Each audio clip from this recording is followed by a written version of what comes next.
महाभारत के बारे में तो हम सब जानते ही हैं। दुर्योधन को महाभारत युद्ध का सबसे बड़ा खलनायक माना जाता है। वह हस्तिनापुर के राजा धृतराष्ट्र के 100 पुत्रों में से सबसे बड़ा पुत्र था। दुर्योधन किसी भी कीमत पर हस्तिनापुर के सिंहासन पर बैठना चाहता था। उसे विश्वास था कि आगे चलकर वही अपने राज्य का कार्यभार संभालेगा, लेकिन अपने कुकर्मों और अधर्म के चलते वह और कौरवों की पूरी सेना महाभारत के युद्ध में पांडवों से जीत नहीं पाई, जिसके फलस्वरूप दुर्योधन के मंसूबे कायम नहीं हो पाए। आज की इस वीडियो में हम आपको दुर्योधन के जीवन से जुड़ा एक अहम किस्सा बताने जा रहे हैं।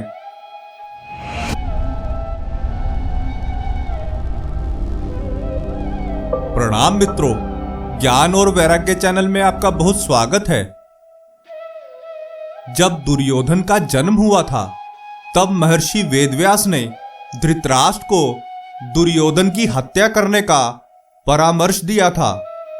उनका मानना था कि यदि दुर्योधन जीवित रहा तो वह पूरे कुल यानी कि पूरे कुरुवंश का सर्वनाश लेकर आएगा। लेकिन धृतराष्ट्र को महर्षि वेदव्यास जी की यह बात उचित नहीं लगी और उन्होंने अपने पहले पुत्र दुर्योधन को जीवन जीने का अधिकार दिया। इसी कारणवश आगे चलकर महाभारत का युद्ध भी हुआ था। ऐसा माना जाता है कि दुर्योधन अपने मित्र कर्ण पर आंख बंद करके भरोसा करता था, क्योंकि महाभारत में केवल कर्ण ही था जो कि दुर्योधन को पांडवों के हाथों से बचा सकता था। दुर्योधन के विवाह से जुड़ी भी एक कथा है। दरअसल एक बार काम्बोज महाजनपद के राजा ने अपनी बेटी भानुमति का स्वयंवर आयोजित किया था। इस स्वयंवर में दुर्योधन को भी आमंत्रित किया गया था। पहले तो वह स्वयंवर में जाने के लिए तैयार नहीं था, परंतु जब उसे पता चला कि भानुमति बहुत रूपवान है और किसी अप्सरा से कम नहीं है, तब दुर्योधन स्वयंवर में जाने के लिए तैयार हो गया।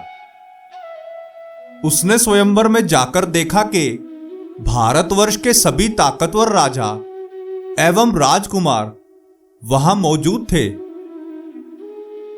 इन सभी राजाओं और राजकुमारों में दुर्योधन और कर्ण के अलावा जरासंध, रुक्मी और शिशुपाल भी थे।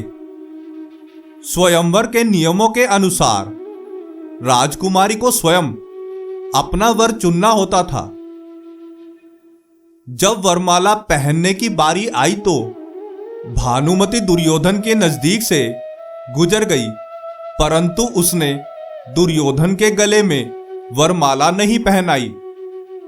दुर्योधन ने इसे अपने अपमान के रूप में देखा और इस अपमान को वह सह नहीं पाया। उसने कर्ण के बाहुबल से भानुमति से विवाह कर लिया और उसे लेकर हस्तिनापुर आ गया। दुर्योधन अपनी पत्नी भानुमति से बहुत प्रेम करता था और जब वह आखेट पर जाता था तो भानुमति को साथ लेकर जाता था। कुछ ही समय में कर्ण और भानुमति के बीच भी अच्छी मित्रता हो गई। एक बार कर्ण ने दुर्योधन की अनुपस्थिति में भानुमति के कक्ष में प्रवेश कर लिया और उसके साथ चौसर खेलने लगा। अचानक किसी के कदमों की आहट सुनकर भानुमति को एहसास हुआ कि दुर्योधन कक्ष की ओर आ रहा है। इतने में ही भानुमति चौसर से खड़ी हो गई, लेकिन कर्ण को लगा कि भानुमति हारने की वजह से उठ गई है। ऐसा सोचते हुए कर्ण ने भानुमति का हाथ पकड़कर उसे पुनः अपने पास बैठाने की कोशिश की। ऐसा करने के दौरान कर्ण की भुजा में जड़ित माला टूट गई और तभी दुर्योधन उनके सामने आ गया। कर्ण और भानुमति ने सोचा कि अब दुर्योधन उन दोनों पर शक करेगा, परंतु उसने ऐसा नहीं किया। दुर्योधन दुनिया में केवल 3 ही व्यक्तियों पर विश्वास करता था, उसके मामा शकुनी, मित्र कर्ण और अपनी सुंदर पत्नी भानुमति। उसने कक्ष में आकर कर्ण से कहा कि मित्र, अपनी माला संभालो। ऐसा कहकर वह तुरंत वहां से चला गया। हालांकि कुछ दंत कथाएं यह भी कहती हैं कि कर्ण और भानुमति का रिश्ता पवित्र नहीं था, लेकिन ऐसी किसी भी बात का प्रमाण महाभारत में नहीं मिलता, तो इस बात को नकारा जा सकता है। दुर्योधन का यह विश्वास देखकर कर्ण भावुक हो गया और बाद में उसने अपने मित्र दुर्योधन से पूछा कि मित्र, तुमने मुझ पर शक क्यों नहीं किया?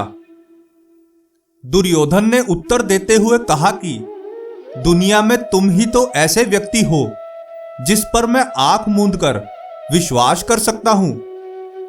यह सुनकर कर्ण ने वचन दिया कि एक दिन वह पांडवों के खिलाफ इतना भयंकर युद्ध करेगा कि सारा विश्व याद रखेगा।